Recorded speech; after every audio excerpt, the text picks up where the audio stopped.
Young tiger NTR, Koratala Shiva combination లో తెరకెక్కుతున్న ఎన్టీఆర్ 30వ చిత్రం ఇటీవలే సెట్స్ పైకి వెళ్లిన విషయం తెలిసిందే. ఇంతకు ముందు అప్డేట్స్ కోసం అల్లాడిన అభిమానులను ఇప్పుడు మేకర్స్ వరుస అప్డేట్లతో ఉక్కిరి బిక్కిరి చేస్తున్నారు.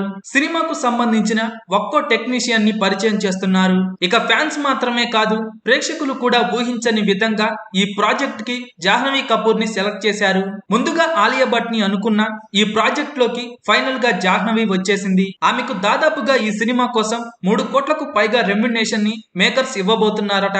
ఎన్టీఆర్ 30వ సినిమాలో విలన్ గా చేస్తున్న సైఫ్ అలీ ఖాన్ ఈ సినిమా కోసం ఏకంగా 15 కోట్లు తీసుకుంటున్నారట. ఎన్టీఆర్ 30వ సినిమా ఫుల్ మాస్ గా ఉండబోతోంది. ఈ సినిమాలో ఎన్టీఆర్ లుక్ చాలా కొత్తగా ఉండబోతోందని అంటున్నారు. అలాగే ఈ సినిమాలో విలన్ గా సైఫ్ అలీ ఖాన్ చాలా క్రూరంగా కనిపించబోతున్నారు.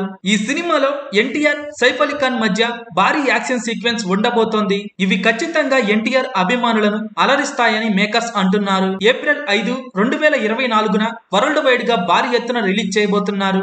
స్టార్ మ్యూజిక్ డైరెక్టర్ అనిరుద్ ఈ సినిమాకు సంగీతం అందిస్తుండగా ఈ సినిమాలో సాంగ్స్ కూడా అదిరిపోయే రేంజ్ లో ఉండబోతున్నాయని అంటున్నారు.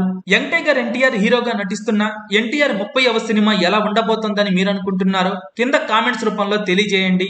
వీడియో మీకు నచ్చితే లైక్ చేయండి, అందరికీ షేర్ చేయండి, కానీ సబ్స్క్రైబ్ చేయడం మాత్రం మర్చిపోకండి.